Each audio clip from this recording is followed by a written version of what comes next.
ॐ स्थापकाय च धर्मस्य सर्वधर्मस्वरूपिणे अवतारवरिष्ठाय श्रीरामकृष्णाय ते नमः। जननीं शारदां देवीं रामकृष्णं जगद्गुरुं पादपद्मे तयोषित्वा प्रणमामि मुहुर्मुहुः। আজকে আমরা স্বয়ং শ্রীরামকৃষ্ণ যে তার যে বিপ্লবাত্মক যে শক্তি, সেই শক্তি কিন্তু স্বয়ং শ্রীরামকৃষ্ণ, সারদা মা, স্বামীজি তারাই কিন্তু আমরা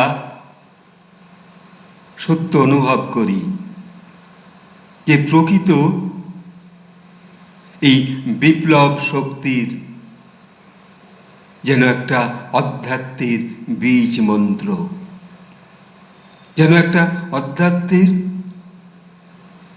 পূর্ণ প্রেক্ষাপট শ্রীরামকৃষ্ণ। সেই শ্রীরামকৃষ্ণের উপরে এবং স্বয়ং সাহিত্য সম্রাট বঙ্কিমচন্দ্রের যে তার সঙ্গে যে সাক্ষাৎ হতো, সেই বঙ্কিমচন্দ্র তাঁর বাড়ি ছিল নৈহাটির কাঁঠালপাড়ায়। 1838 খ্রিস্টাব্দে 26শে জুন তার জন্ম। আজ 26শে জুন 2021। আমরা কি দেখছি? সেই যে বঙ্কিমচন্দ্রের যে আদর্শ,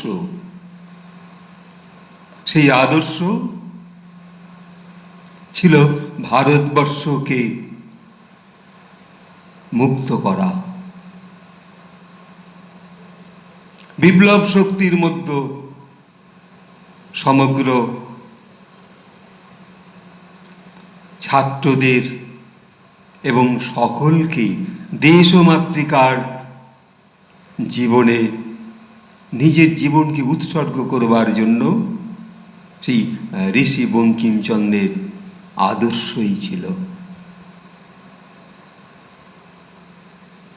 তিনি যে সেই তার লেখা বন্দে মাতরম সুজলাং সুফলাং শস্য শ্যামলাং বন্দে মাতরম, সেই যে তার মন্ত্র উচ্চারণ, তার মধ্যে কি যে একটা বিপ্লব, যারা ইংরেজদের এই ভারতবর্ষকে মুক্ত করবার জন্য যারা জীবন দান করত, তাদের মধ্যে সেই মহামন্ত্র ছিল বন্দে মাতরম। আজ সেই সাহিত্য সম্রাট, সেই যে ঔপন্যাসিক, সেই যে তিনি বিভিন্ন ধরনের উপন্যাস লিখেছেন। দুর্গেশ নন্দিনী, কৃষ্ণ চরিত্র, ললিতা, বৈকুণ্ঠের উইল, এই যে এগুলো সমাজকে ধীরে ধীরে ধীরে ধীরে বিকশিত করবার একটা প্রেক্ষাপট, একটা সাহিত্যের মধ্যে একটা সমাজ শিক্ষার এক যেন শিক্ষক হিসেবে তিনি কাজ করে গেছেন।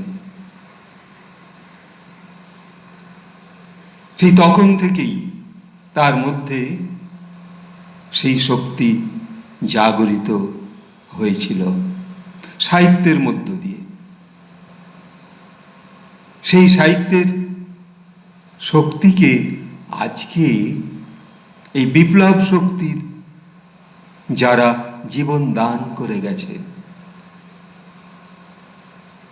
সেই জীবন দান করে গেছে, তাদের জন্য আমরা বিন্দুমাত্র কখনো ভাবি না, ভাবছি না। দেশমাতৃকার প্রতি যে আদর্শ, সেইটা আমরা আজও সব যেন হারিয়ে ফেলছি। প্রতিটা মানুষের মধ্যে যেন সেই স্বদেশ প্রেমের যে বার্তা আজ যেন ফুরিয়ে গেছে। মানুষ যেন শুধু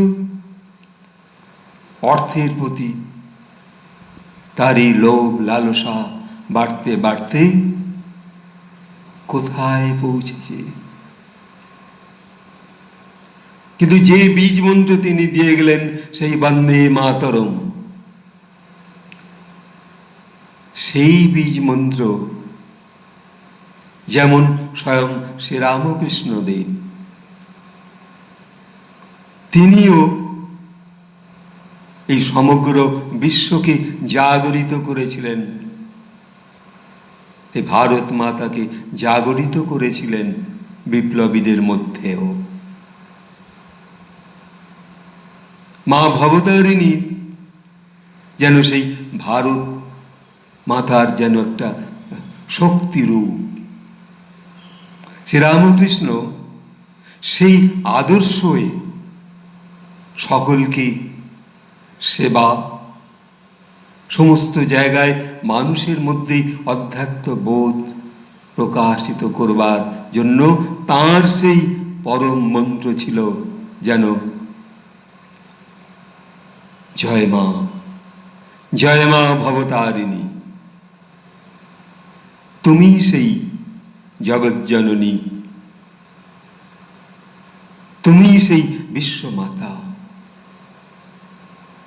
আজকে শ্রীরামকৃষ্ণর যে আদর্শ, সেই আদর্শ কিন্তু স্বয়ং নেতাজির মধ্যেও প্রকাশিত। নেতাজি যখন চিৎকার করে বলেছিলেন যে তোমরা আমাকে রক্ত দাও, আমি তোমাদের স্বাধীনতা দেব, এই শক্তি, এই সত্য, এই নিষ্ঠা তিনি কার কাছে পেয়েছিলেন? স্বয়ং স্বামী বিবেকানন্দের কাছ থেকে। স্বামীজিকে তিনি সদা সর্বদা স্মরণ করতেন। যখন নেতাজি সুভাষচন্দ্র যুদ্ধের জন্য প্রস্তুত, সে জাপানে বা রেঙ্গুনে যখন যাচ্ছেন, তখন তিনি স্মরণ করছেন, জয় বাবা বীরেশ্বর বিবেকানন্দ, তুমি যা করো। দেখুন, সেই রামকৃষ্ণের আদর্শ, সেই ধী শক্তি, সেই অধ্যাত্ম বোধ তার মধ্যে জেগে উঠেছিল। তা সেই সাহিত্যিক পণ্ডিত, তার সঙ্গে ঠাকুরের আলাপ সাক্ষাৎ, সেই সাক্ষাতে যখন ঠাকুর দর্শন করতে আসলেন বঙ্কিমচন্দ্র, তখন সে অনেক মজার মজার ভাবনা আছে। ঠাকুর তাকে এর আগেও বঙ্কিমচন্দ্রকে কেউ কেউ বাঁকা চন্দ্র এরকম ভাবে কেউ বলেও বসতেন তখনকার সাহিত্যিকরা। তা স্বয়ং শ্রীরামকৃষ্ণ যখন প্রথম তাকে দর্শন করলেন, তিনি যখন সেই একটা অধ্যাত্ম শক্তির যে রূপ এবং একজন সম্রাট, সাহিত্য সম্রাট ঋষি বঙ্কিমচন্দ্র যখন উপস্থিত, তখন ঠাকুর বললেন, সেই বাঁকা রূপ, সেই যে ভাবনা, তখন ঠাকুরের মুখে সহাস্য ভাব। বঙ্কিমচন্দ্র দেখছেন ঠাকুর কি তাহলে আমাকে সেই বাঁকা চন্দ্র ভাববেন? স্বয়ং শ্রীরামকৃষ্ণ তখন বললেন, হ্যাঁ, তুমি সেই স্বয়ং শ্রীকৃষ্ণের যে রূপ, সেই বংশীধারী, সেই যে বঙ্কুবিহারী, তোমার সেই বাঁকা তুমি। তা তুমি সেই ইংরেজদের যে শক্তি, তাতে বাঁকা নয়, তুমি অধ্যাত্ম শক্তির সেই কৃষ্ণ রূপের, সেই বঙ্কুবিহারী, সেই বংশীধারীর রূপ। দেখুন ঠাকুর কেমন ভাবে একটা বাঁকা চন্দ্র, সে বাঁকা রূপকে কিভাবে তিনি তাকে আনন্দ দিলেন। বঙ্কিমচন্দ্র তো ভাবলেন মনে মনে, তাই তো এতদিন তো কেউ কেউ আমাকে ব্যঙ্গ করে বাঁকা চন্দ্র বলে আহ্বানও করেছে কোনো সাহিত্যিকরা, কিন্তু স্বয়ং শ্রীরামকৃষ্ণ তাকে সেই স্বয়ং কৃষ্ণের সঙ্গে তুলনা করছেন। মানব শিক্ষার জন্য যেহেতু তিনি স্বয়ং সাহিত্যর জগতে,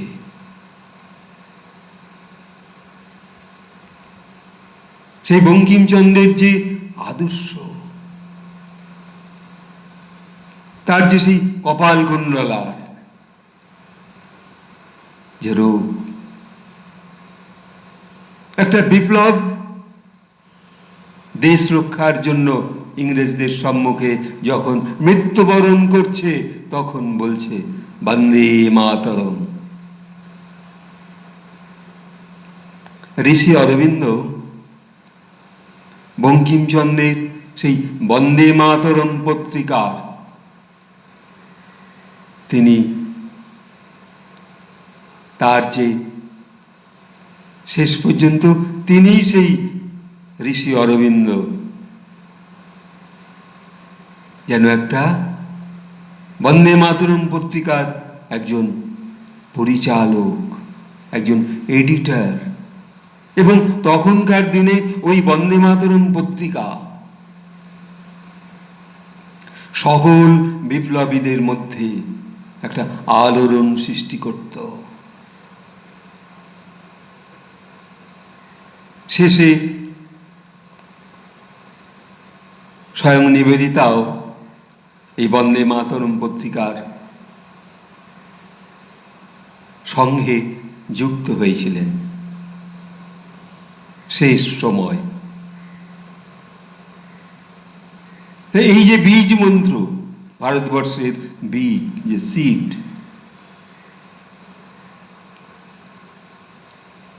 স্বয়ং শ্রীরামকৃষ্ণ, সারদা মা, স্বামীজি, সেই থেকেই কিন্তু আমাদের ওই স্বাধীনতার জ্ঞান রোপিত হয়েছিল। আজকে বড় বড় যারা মহারাজ ছিলেন, তাই স্বামী ব্রহ্মানন্দ রাখাল মহারাজ, ভূতেশানন্দ মহারাজ, স্বামী রঙ্গনাথানন্দ মহারাজ, তাদের যে পরম্পরা যে সমস্ত মহারাজরাও রয়েছেন, তারাও কিন্তু আজকে একটা আদর্শে চলছেন। এই সমাজকে ধীর স্থির ভাবে রক্ষা করার জন্য সেই আদর্শ, সেই শ্রীরামকৃষ্ণের যে ভাবধারাকে বিভিন্নভাবে মানুষের মধ্যে যাতে শান্তি বজায় থাকে। যদি কোথাও দেখা যায় যে বিরাট ভূমিকম্প হয়েছে বা বন্যায় সমস্ত বিধ্বস্ত হয়ে পড়েছে কোনো জায়গা, শ্রীরামকৃষ্ণ সংঘ সেখানে সেই তাঁদের সংঘ নিয়ে বিপ্লব শক্তিতে যেন ঝাঁপিয়ে পড়ে। তাহলে এই মহারাজরাও যারা রয়েছেন আমাদের বেলুর মঠে, বলভদ্রানন্দ মহারাজ, সকল যে মহারাজ রয়েছে সবার মধ্যে সেই নিষ্কাম কর্ম করে চলেছেন, নিজেদের জীবনকে উৎসর্গ করেছেন। হ্যাঁ, আজকে যদি সেই রকম স্বদেশ রক্ষার যে বিপ্লব ভূমিকা যদি আরো এগিয়ে আসে, আগামী দিন কিন্তু এই শ্রীরামকৃষ্ণ সংঘ, শ্রীরামকৃষ্ণের যে সেই পটভূমি, এই দেশকে রক্ষা করার একটা বাতাবরণ তৈরি করে দিতে পারবে। এখানেও যারা রয়েছেন যে সমস্ত মহারাজরা, তাদের মধ্যেও সেই অনেক বড় বড় চাকরি করতেন বা চাকরি ছেড়ে দিয়ে চলে এসেছেন, সব কিছু ছেড়ে দিয়ে এসে ঠাকুরের সেবায়। কিসের জন্য? কিসের জন্য এই আত্মত্যাগ? এও কিন্তু এক আত্মত্যাগ তাদের মধ্যে।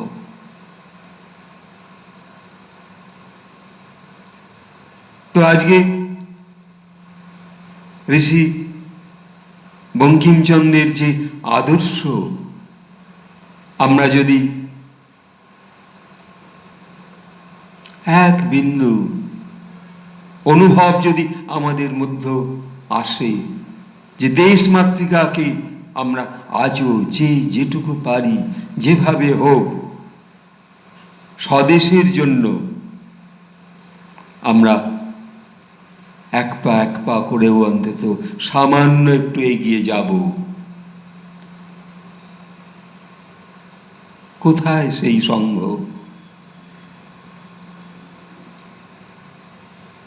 সেই বঙ্কিমচন্দ্রের আদর্শকে আমরা স্মরণ করছি কোথায়?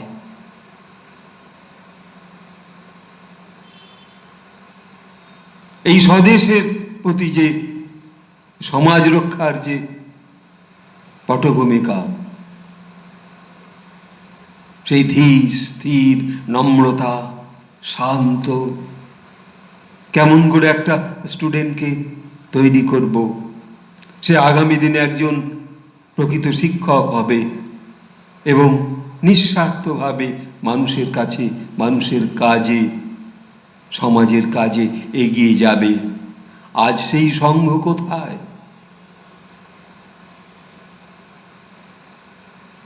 সেই দেবী ভবতারিণী শক্তি, মায়ের শক্তি, তিনিই সেই শ্রীরামকৃষ্ণ যেমন বলতেন, জয় মা ভবতারিণী, তুমি সেই জগৎ জননী, তুমি জগতের মাতা। স্বয়ং সারদা মারও সেই রূপ। তার মধ্যেই সেই দুর্গার রূপ। তা বঙ্কিমচন্দ্রের মধ্যেও সেই দুর্গাকে স্মরণ, স্বামীজির মধ্যেও সেই স্বামীজিও দুর্গাকে স্মরণ করতে পেরেছিলেন। তাই স্বয়ং সারদা মাকেও তিনি জীবন্ত দুর্গা বলেছিলেন। তিনি যে বলছেন ঋষি বঙ্কিমচন্দ্র, তং হি দুর্গা দশ প্রহরণধারিণী বাণী বিদ্যাদায়িনী নমামি তাম। আমি তোমাকে সেই প্রণাম, সেই আদর্শ আমরা কোথায় শিখলাম? নেতাজি কোথায় শিখলেন? সমগ্র বিপ্লব সেই রাসবিহারী থেকে আরম্ভ করে তাদের যে আদর্শ, এই ঋষি বঙ্কিমচন্দ্র যেমন বন্দে মাতরম এর শ্রেষ্ঠ মন্ত্র দিলেন, তেমনি স্বয়ং ঠাকুর আমাদের সেই রূপ দর্শন করালেন। এই ভারতবর্ষ এই মহাশক্তির রূপ। তাই এই প্রেক্ষাপট আজও যেন আমরা আশ্রম, বিভিন্ন মঠে, মিশনের মধ্যে সেই আদর্শের অনুভবটা দেখতে পাই বিভিন্ন মহারাজদের মধ্যে। তাদের মধ্যে কলহ না, সমাজকে রক্ষা করব, যেভাবে হোক একটা স্টুডেন্টকে রক্ষা করব, সেই পথ বেছে নিয়েছেন যারা, যে মহারাজেরা। সেও এক বিপ্লব শক্তির মধ্যে, তাদের মধ্যে কাজ করছে, কিন্তু এই অধ্যাত্ম শক্তি বোধের মধ্য দিয়ে। যদিও বঙ্কিমচন্দ্রের সঙ্গে শ্রী রামকৃষ্ণের সেই যে পঞ্চবটী বনে সাক্ষাৎ, যেন দুই দিকপাল। ঠাকুর একবারে সস্নেহে আনন্দে যেন আলাপ করছেন সেই ভারতবর্ষের রূপের সঙ্গে। কি তার অনুভব! তো সেই যে বীজ মন্ত্র আজ সেই কামারপুকুর, জয়রামবাটির আর আমাদের এই সিমলার যে রূপ শিব শক্তি, সেই প্রথম ভারতবর্ষের তার মধ্যে তৈরি হয়েছিল সেই বন্দে মাতরম, সেই নিজেকে সম্পূর্ণভাবে আত্মত্যাগ করার পথ। তাই আজকে আমাদের এই শ্রীরামকৃষ্ণের বেদান্ত মঠ ঋষি বঙ্কিমচন্দ্রের যে তাকে প্রণাম দেবার জন্য আমাদের এই যে ক্ষুদ্র আয়োজন, এই ভাবনা, এই যে আমাদের মধ্যেও যে সেই আদর্শ আজও লুকিয়ে আছে, তাকে সেই পথ দেখানোর যে গতিবিধি ঠাকুরের ভাবধারা নিয়ে, তা তারা আজও রক্ষা করে চলেছেন। এই জন্য সেই ভারতবর্ষকে আমরা এখান থেকেই প্রণাম করতে পারি।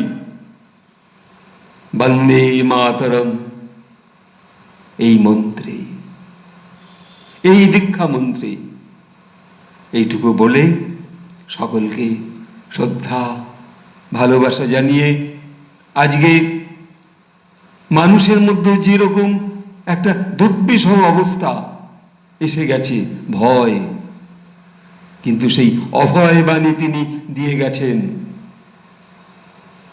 অভি হও, ভীত হয়েও না, যে ভীত সে ভীত। তাই সকলের এই আদর্শ, ঠাকুরের এই আদর্শের মধ্যে সেই যে দেশ মাতৃকার প্রতি শ্রদ্ধা ভালোবাসা যেমন তারা পেয়েছিলেন, আমরাও যেন একটু অনুসরণ করতে পারি, এইটুকু বলে সকলকে শ্রদ্ধা ভালোবাসা জানিয়ে আমাদের সেই যুগ পুরুষ, যুগ সূর্য শ্রীরামকৃষ্ণদেবকে প্রণাম জানিয়ে এখানে শেষ করছি।